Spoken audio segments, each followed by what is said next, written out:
Oi, pessoal, tudo bem? Você já ouviu falar sobre os micro-organismos que habitam o nosso corpo?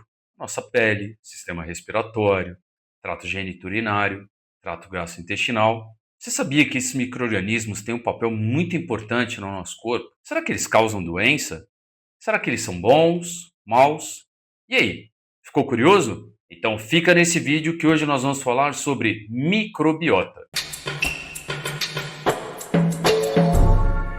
Bom, pessoal, sempre que a gente fala de microbiota, um dos principais problemas, que para muitos não é nenhum problema, é o sinônimo. Por quê? Há muito tempo, e isso há muitos anos atrás, quando a gente falava de classificação de micro-organismos, e basicamente existiam só dois reinos, o reino animal e o reino vegetal, tudo era dividido entre fauna e flora. E justamente por isso que muita gente acaba descrevendo a microbiota como flora. Então, esse não é exatamente um termo correto, até porque esses micro-organismos não são plantas, certo? Então, já fica aí a primeira dica desse vídeo. Bom, por que a microbiota é importante? Ou melhor, o que é então a microbiota? Sempre que nós falamos de microbiota, nós estamos falando de um conjunto de micro-organismos que habita um determinado local. Nesse caso específico, nós estamos falando de micro-organismos que habitam tecidos de barreira importantíssimos para o nosso corpo. Então, como eu disse ainda há pouco, a pele, trato geniturinário, gastrointestinal e sistema respiratório. Esses micro-organismos, por muito tempo, acreditou-se, especialmente aqueles que habitam o intestino, que eles tinham um papel basicamente de ajudar a digerir e a metabolizar os alimentos e os remédios que a gente ingeria. Até que, em 2008, com a criação do projeto de microbiota humano, ou projeto do microbioma humano, nós passamos a entender um pouquinho mais sobre isso. E é muito interessante, vocês já devem ter ouvido falar a seguinte frase: ah, tal coisa agora está na crista da onda. Em termos de estudo, de discussão, de debate, a microbiota também é isso. Mas se outros assuntos, essa crista da onda dura 2, 3 anos, nós estamos falando algo que tem sido cada vez mais debatido, cuja importância tem sido cada vez mais estudada desde 2008 com a criação desse projeto. Ou seja, vai muito além de uma crista da onda e é algo que a gente gostaria de falar um pouquinho melhor para vocês nesse vídeo de hoje. Eu acho que a primeira pergunta que a gente precisa entender é: quais são os micro-organismos que a gente pode encontrar nesses diferentes nichos? Obviamente, a quantidade ou até mesmo a qualidade deles pode variar de cada um desses locais que eu falei para vocês.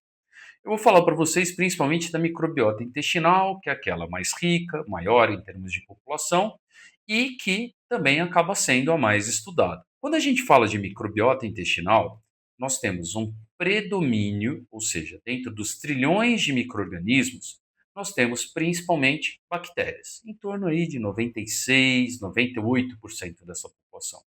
Tanto que é muito comum que as pessoas usem como sinônimo, ou seja, microbiota é igual a bactéria. Só que isso não é bem verdade. Já há um tempo, à medida que os estudos de microbiota avançaram, foram identificados também vírus, fungos, eventualmente alguns parasitos, que também compõem a microbiota. E com isso, tem papel direto sobre o desenvolvimento ou a manutenção dos estados de saúde e de doença. Sabe uma curiosidade muito legal? Vocês já devem ter ouvido, por exemplo, que o nosso corpo tem 10 vezes mais micro-organismos do que células. Isso foi até objeto de alguns livros. Tem um livro bem famoso que eu sugiro vocês procurarem na internet, que é 10% humanos. Então, o que acontece? Até a década de 70, 80, acreditava-se que isso fosse verdade. Acreditava-se que a quantidade desses micro-organismos que habitavam o nosso corpo, ela superava a quantidade de células em 10 vezes. No entanto, há pouco mais de 10 anos, esses cálculos foram refeitos. Hoje nós sabemos que a quantidade de micro-organismos, a microbiota, comparada às células do nosso organismo, ela ou é igual, ou seja, mesma quantidade de células e micro-organismos, ou a quantidade de micro-organismos é 3 vezes superior. Mas já ficou bem claro que essa história de 10 vezes, ela não é verdadeira. De uma forma ou de outra, Vocês concordam que termos uma quantidade igual de micro-organismos ao que nós temos de células, né, considerando esse cenário mais conservador, já é algo relevante e que depende ou demanda uma quantidade significativa de estudos? É claro que sim, né? Diante disso, então, começaram a entender como tipo de alimentação influencia na composição da microbiota intestinal, hábitos de vida, as doenças, para a partir daí tentar entender, por exemplo, como alguns micro-organismos podem estar mais presentes em um caso ou em outro.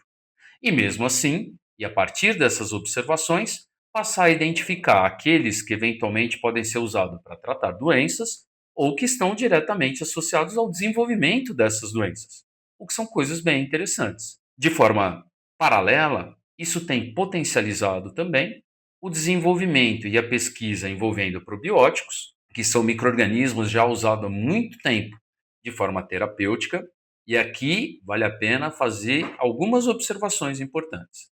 A primeira delas, para usar um probiótico, procure um nutricionista ou um médico que vão te orientar da melhor forma. Evite o uso de soluções caseiras. Sob a orientação desses profissionais, vocês vão encontrar bons probióticos disponíveis nas farmácias, tá certo? Então eles são sim válidos. Ah, e sobre kefir, sobre outras formas caseiras que a gente pode ter esses micro-organismos. Essas formas também são legais, mas elas têm um problema.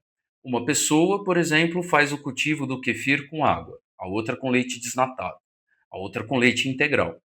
O resultado disso é uma composição completamente diferente de micro-organismos. Por fim, você não sabe que tipo de micro-organismo que você está ingerindo, nem a quantidade. Justamente por isso, esses padronizados que vocês vão encontrar na farmácia sob orientação de profissionais específicos, eles acabam sendo a alternativa mais segura e que já diz quais os micro-organismos estão presentes e o quanto desses micro-organismos que está presentes em cada um deles. Uma outra coisa que vocês já devem ter ouvido falar e que também é uma abordagem interessante, ele é chamado de transplante fecal de microbiota. O que é o transplante fecal de microbiota? Embora isso esteja sendo discutido recentemente, mas é uma prática que já foi identificada na China antiga. Ele consiste basicamente em, após um processo de seleção rigoroso dos doadores, que é ainda mais rigoroso do que um doador de sangue, por exemplo, pegar o material fecal de um indivíduo,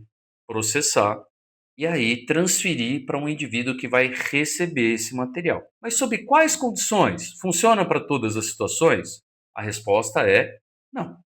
Primeiramente, isso pode gerar, a princípio, o seguinte pensamento: ah, então se é fácil assim, eu vou basicamente pegar o cocô de uma pessoa que é saudável e vou dar um jeito de tomar e não vou ficar doente mais. Só que isso tem questões de segurança muito importantes. No Brasil, isso ainda não é feito em ampla escala. Nos Estados Unidos, por exemplo, isso já é feito de forma mais frequente, mais rotineira. Em alguns países da Europa, também. E por que essa observação é importante? Porque o processo não é muito simples. Ele envolve riscos, inclusive da transmissão de doenças, o que pode acabar não melhorando, mas piorando a doença que vocês têm. Então, se vocês têm dúvidas nesse sentido, procurem o seu médico, conversem com ele, veja da disponibilidade, se existe algum estudo sendo desenvolvido numa universidade mais próxima, que eventualmente você possa participar. E para quais tipos de doença esse tipo de abordagem funciona? A principal abordagem que o transplante fecal de microbiota ele tem funcionado é para infecção recorrente por Clostridium difficile. Então, esse é um micro-organismo de difícil tratamento. Por vezes, as pessoas têm que ser submetidas a um período muito longo de uso de antibióticos e muitas vezes não tem sucesso. Então, do que é descrito na literatura, esses são os casos de maior sucesso.